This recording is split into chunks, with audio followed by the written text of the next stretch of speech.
ভাইয়েরা, জীবনে ঘরে বসে থেকে কোনো সময় সফলতা আনা যায় না, ঠিক আছে? সফলতা আনতে হলে অবশ্যই বাইরে যেতে হয়। কেউ টাকা দিয়ে আপনাকে হেল্প করবে না। আপনি যখন বিদেশের নাম নেবেন, আপনাকে একজন 50,000 1 লাখ টাকা দিবে, কিন্তু যখন বলবেন যে আমি একটা বিজনেস করবো, দেশে স্টার্ট করবো, তখন কেউ চাইরা নাও দিব না, ঠিক আছে? তখন চিন্তা করবো মানুষ যে হ্যাঁ রে টেয়া দিমু, হ্যাঁ যদি ব্যবসা লস খায় আমার এই টেয়া দিব কেমনি। আবার আপনি বিদেশের নাম নেন, আপনাকে সবাই টাকা দিব, চিন্তা করবো যে আমার ছেলেটা আমি বাড়াইতে পারবো, যদি হয় যাইতে পারে।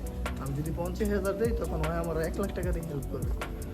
সো মনে করেন দেশে থেকে কিছু করতেও পারবে না। দেশে যে যা ঝামেলা বর্তমান, মনে করেন চুরি চারি চান্দা ব্যবসা করবেন, খালি কেটা কার মানে কারটা কেনা মাইনে খাইবো, খালি এইসব চিন্তা ভাবনা।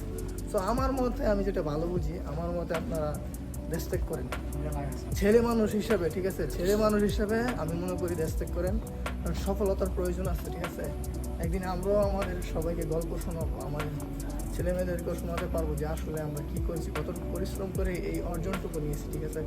তো আপনারা আমার মতে এটা করেন, আপনারা বিদেশে আসেন।